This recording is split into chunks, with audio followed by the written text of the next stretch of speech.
The ultimate news portal for the Philadelphia Phillies is on the air, bringing you everything about Philly's most traditional franchise. Stay tuned for behind-the-scenes trade rumors and analysis of the big plays because our bulletin starts right now. The Philadelphia Phillies just made a decision that should terrify every team left in the National League race.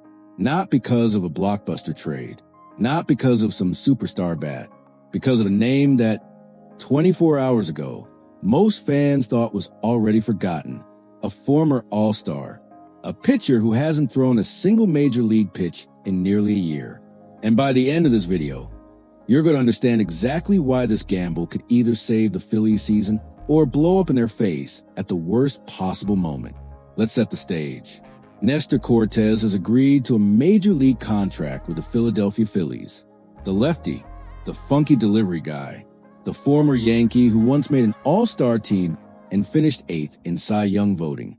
But here's the reality nobody wants to say out loud. This is not the same Nestor Cortes from 2022. This is a pitcher who has not appeared in a major league game since September 3rd of 2025. Let that number sink in. Nearly a full calendar year without throwing competitive pitch at the highest level. Why? Because he underwent off-season surgery to repair a torn biceps in his throwing arm. That's not a tweak. That's not a maintenance procedure. That's a serious surgery on the exact muscle that powers every single pitch he throws. And before that surgery even happened, his 2025 season was already a disaster. He dealt with a flexor strain that limited him all year. Then the biceps injury ended his season completely. 8 total appearances. That's it. 2 starts with the Brewers. 6 starts with the Padres. A 6.29 ERA across just 34 and a third innings. This is a man who's been running out of chances, running out of teams, and now running out of time to prove he's still an MLB caliber starter. So naturally, the question everyone's asking is simple. Why would the Phillies, a team locked in the middle of a playoff race, gamble a roster spot on this? Here's where the story gets interesting, because rewind the clock just 2 seasons. In 2024, Cortes was fully healthy, and he was good. 30 starts with the Yankees, a 3.77 ERA across 174 and a third innings. That's a legitimate mid-rotation arm in the American League East, one of the toughest divisions in baseball. That performance was valuable enough that the Yankees used him as a trade chip. He was sent to Milwaukee as part of the deal that brought Devin Williams to New York. Think about that for a second. The Yankees value Cortes highly enough to include him in a deal for one of the most dominant closers in the sport. That's not organizational filler. That's a pitcher team still believed in. But then the injuries came, the performance dipped, and a once promising career started spiraling in the wrong direction. So Dombrowski's front office had a decision to make. Take a low-cost swing on upside, or pass entirely, and hope internal options are enough. They chose the swing. Before the ink even dried on this deal, Cortes reportedly threw for a handful of interested teams. Multiple organizations were watching. Multiple front offices were doing their homework. And out of everyone circling, it was Philadelphia that landed him. That alone tells you something. Dombrowski doesn't make emotional decisions. He makes calculated ones. If multiple teams were in on this, that means the underlying medicals, the recovery timeline, the stuff he's shown in these showcases, it was good enough to create competition. But we need to talk about what makes Cortes unique, because this isn't a hard-throwing power arm we're discussing here. Cortes has built an entire career on deception, on command, on outsmarting hitters rather than overpowering them. His fastball has averaged around 92 miles per hour for his career. That is well below league average for a starting pitcher in today's game. He survives by mixing a fastball and cutter combination, sprinkling in a changeup and a sweeper, constantly changing eye levels and arm angles to keep hitters uncomfortable. It's an art form. It's craftsmanship over raw stuff. And that's exactly why the signing is such a fascinating gamble. Because when velocity already sits on the lower end, and then that velocity drops even further due to injury, the margin for error becomes razor thin. Here's the part of this story that should make Phillies fans pause before getting too excited. In that injury-shortened 2025 season, his fastball wasn't sitting at 92 anymore. It dropped to just 90 miles per hour for a pitcher who already relies on deception rather than power. That drop in velocity is dangerous, and the results showed it. Cortes got hit hard. 13 home runs allowed in just 34 and a third innings pitched. Do that math with me for a second. That's a home run rate of 3.4 per 9 innings. That's a home run to fly ball ratio of 24.5%. Let me put that into perspective using someone Phillies fans know very well. Nola currently leads all of Major League Baseball in home runs allowed this season. Nola's home run rate sits at 2.1 per 9 innings.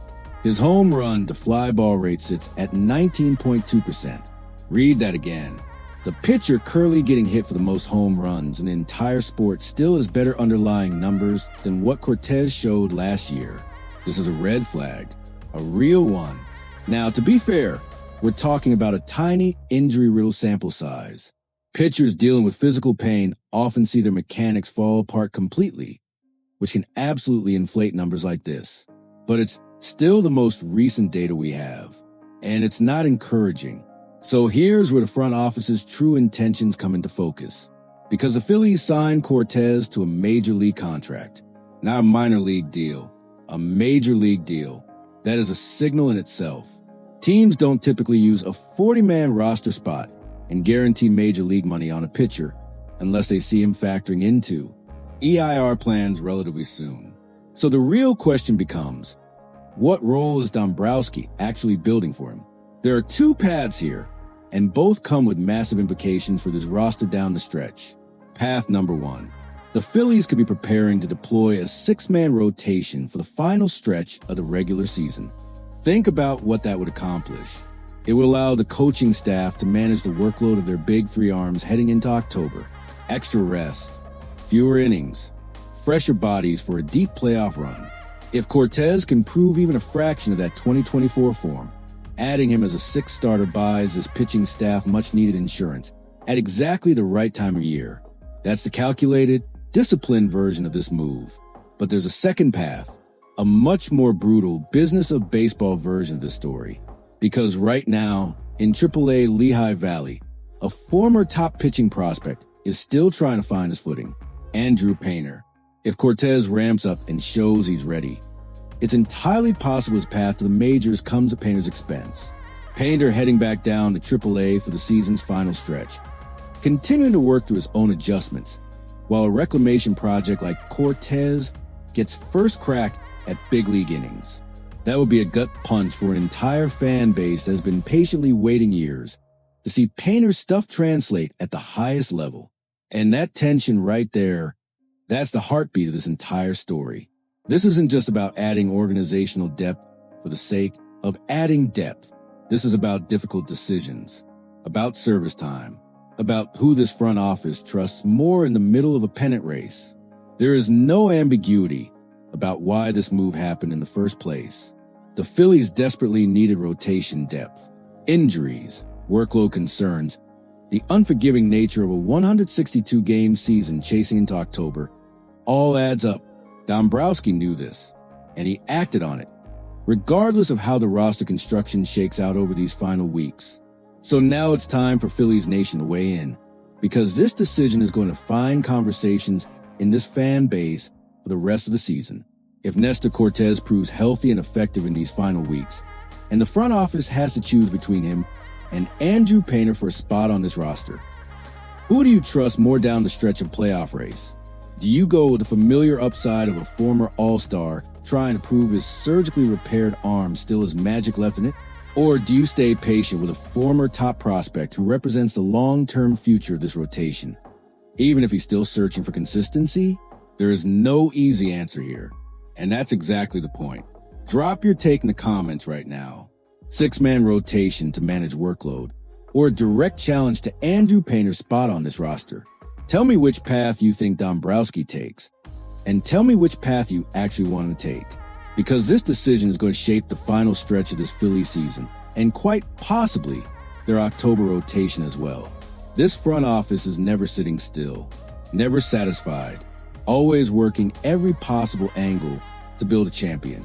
If you want to stay ahead of every single move this organization makes between now and the final out of the season, hit subscribe right now and turn on that notification bell, because the biggest decisions of this Phillies season are still coming, and you do not want to be caught off guard when they happen.